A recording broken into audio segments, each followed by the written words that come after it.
My name's Tyler Jackson of PlaySheetSports.com, and I'm joined by a special guest today, Jeremy Moore of the Midland Trail Patriots. Jeremy, first off, I want to congratulate you.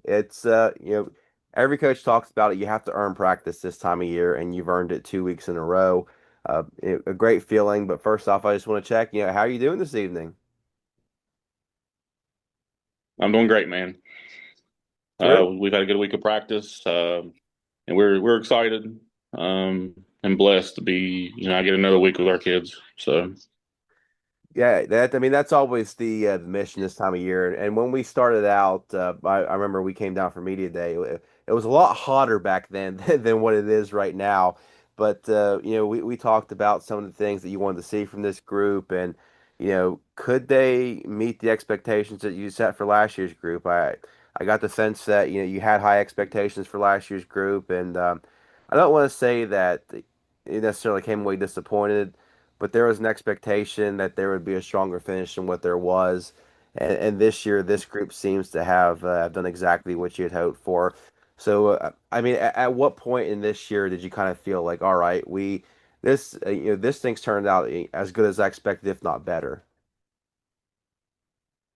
I would say, to be honest with you, probably after the Chapmanville game, how we responded from taking a loss. Um, I think it's a sign of a mature group that knows, we should have done better than that. And then they came out, weeks later against Nichols County and James Monroe, and really showed that they'd grown up. So that was probably the moment, just after Chapmanville, how they responded. Gotcha. And I mean that I think that's a really interesting answer because that was a lone game that you lost, and I know it was really a tough loss, and it's you hear a lot of coaches talk about the mental makeup of teams, and they learn almost as much from losing as what they do from winning. So I think that's great to hear. And speaking of Chapmanville, I understand that they're very speedy and dynamic. And the team that you're playing, Bluefield, this it's going to be on Friday, is also pretty similar in that sense. Having played Chapmanville and prep for Bluefield, do you see any similarities between these two teams? I do. I would say Bluefield's a little more maybe I don't know the word dynamic on the outside. Like they can take a 1 yard gain and take it 99. I mean, you've seen that throughout the course of the season. Those guys can take it's just very simple plays and turn them into home run balls. So Chapmanville, they're very physical, and then they'll throw the ball over the top of your head. With home run shots. I think Bluefield's a little more methodical in how they do it, and I think they just have more overall dynamic speed. Gotcha. Whenever you put on the tape of the offense overall, you hit on a little bit just of the dynamic speed. What kind of stands out of the ways that you could possibly slow them down? Because when you only lose 2 games, there aren't a lot of teams that do it. But I've actually seen both of their losses. Funny enough, and it seems like when that happened, teams were able to either get them into the red zone and tighten up space, or they kind of did what Princeton did and blitz them and force them to a lot of mistakes. So, what are some of the things that you feel like defensively you guys can replicate in order to generate that sort of success? I think it's gonna be a mixture of both. Like what you just said. We're going to stop their run for sure. I know that sounds crazy because their quarterbacks, one of the best quarterbacks in the area. But if we can make them just purely one dimensional, that would allow us to do other things throughout the course of the game. Um, so if you can cut the running game out, that would be huge, and then allow our guys to play a little pass free.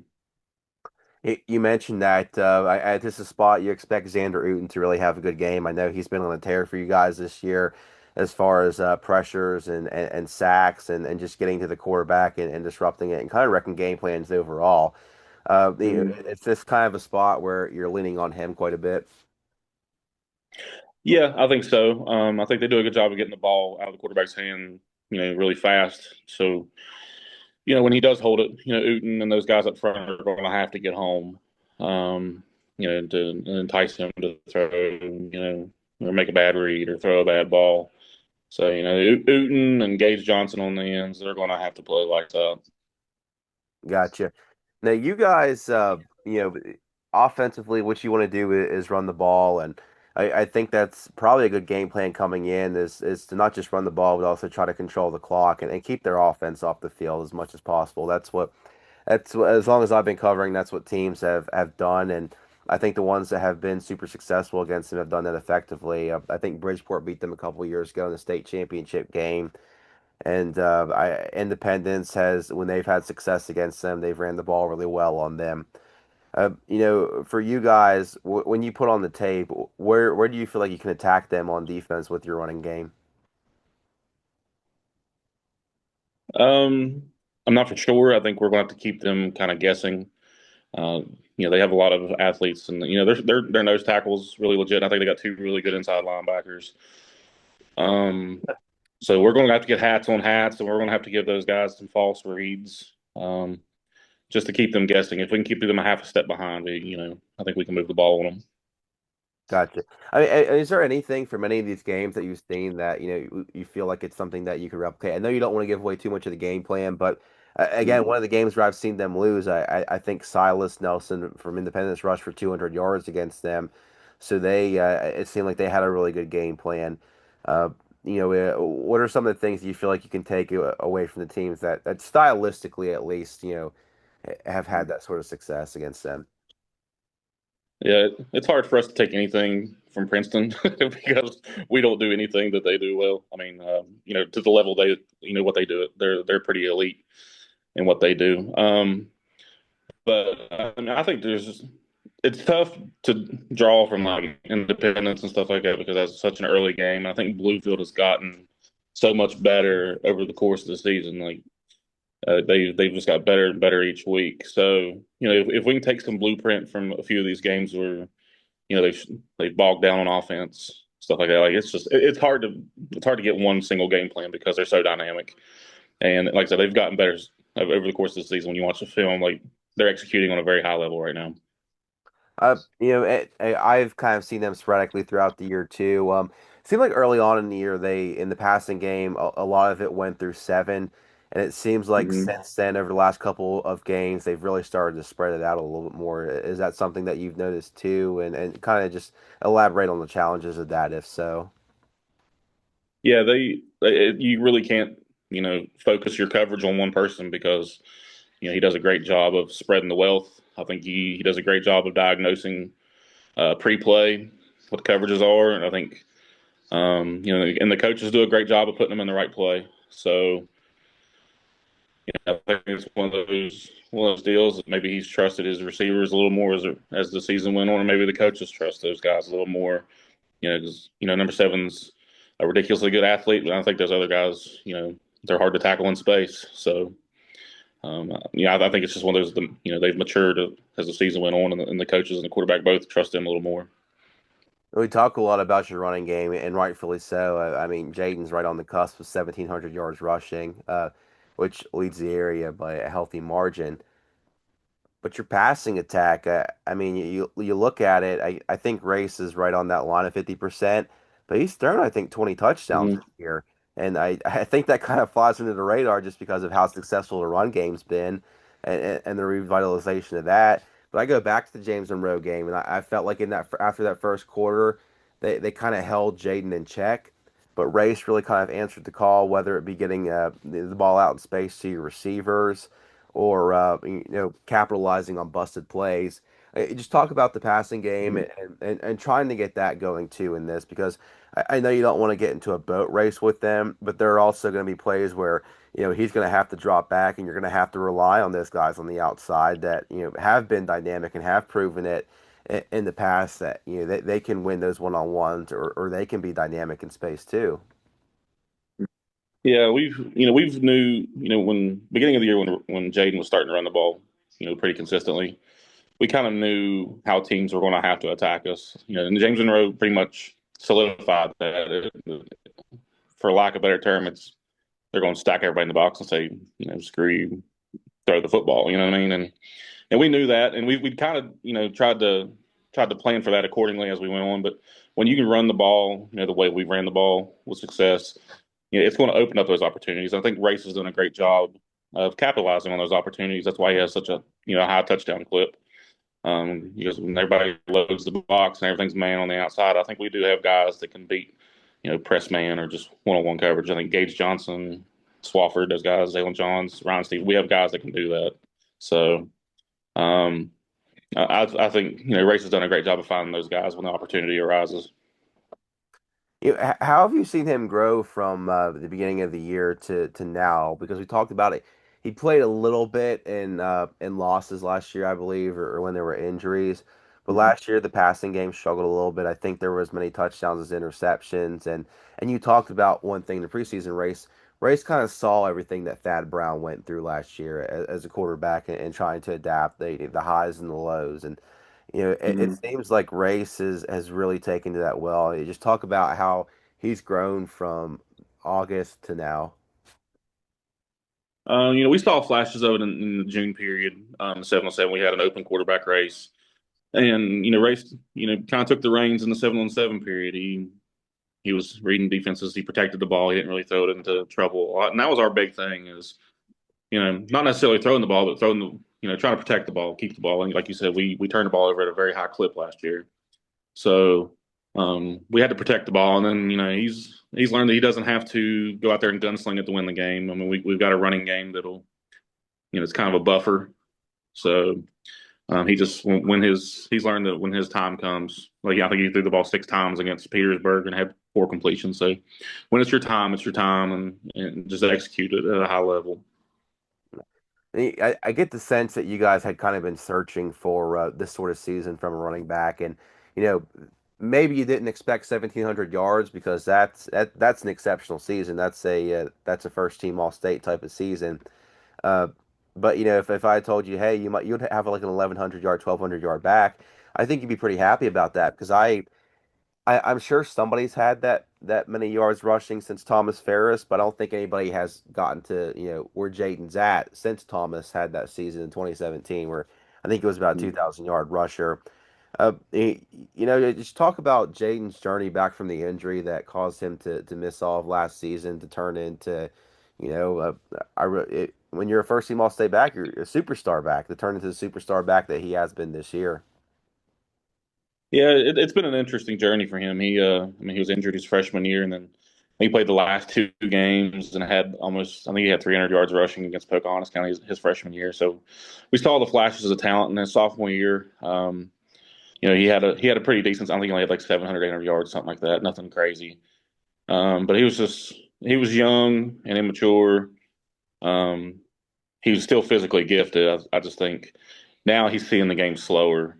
He's making the right cuts. He's learning the offense. And I think maybe having last year off really helped him, get physically ready and prepared for this. I mean, because we've ran him to death. So um, it's cool to watch him mature, not only physically but mentally. Um, and he understands, where the holes are going to be. We talk about it. And I think he and I speak the same language. There's a lot made of the Great Wall of Heiko and how well they run block, and obviously I think that this group has earned that moniker. But I I don't think people realize how hard it is to grasp run blocking in wide zone scheme like that. That's extremely difficult. If you get it down, you're really good at it, but it's Mm. really hard. I don't think people. I once. I watched a clinic that the old coach, that the offensive line coach from the Broncos, when he was with Shanahan and them in the late '90s, whenever they won the Super Bowls. He would just talk about how difficult it is and really how specific it is. And I think everyone sees the yardage totals, but they don't quite understand everything that goes into learning that scheme and trying to perfect it. I just talk about how this offensive line group has taken to that and really done as well as what they have with it. Yeah, I think I know you're talking about Coach Gibbs from the Denver Broncos. When I was in Yeah, college, Alex Coach Gibbs. Strickert made us.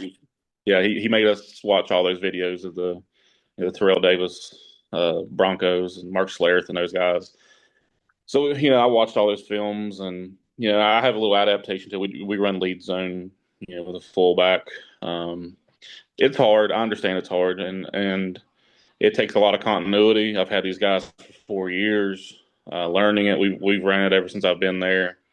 But when you can get five guys to work in unison like these guys have, it's a work of art. It really is. It's fun to watch.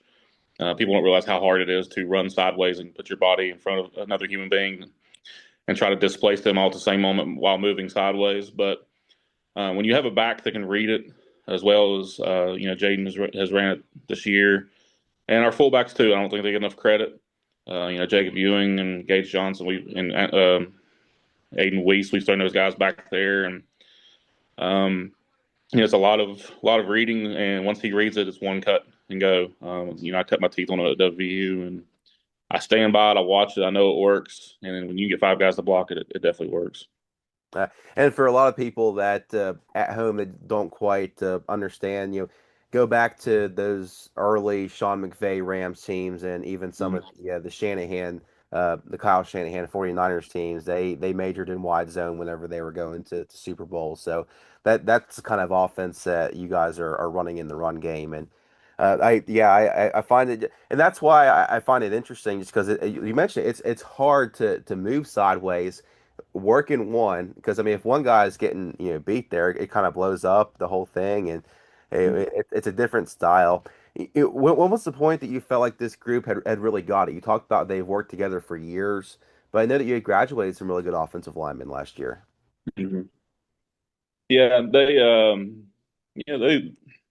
It's hard to explain it in terms other than coaching terms. But when they combo block and guys are seamlessly moving up to linebacker, or when teams slant and they're picking up the slants without communication, more so than just trusting their steps and trusting the system. We kind of saw that early.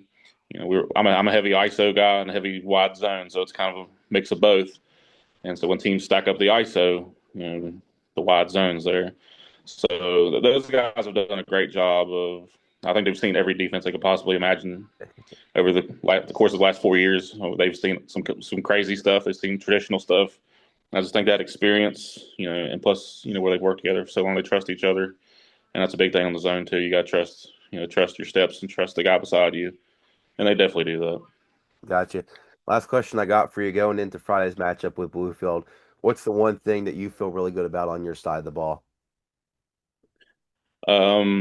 Offensively and defensively, or just offensively? Let's go offensively and defensively.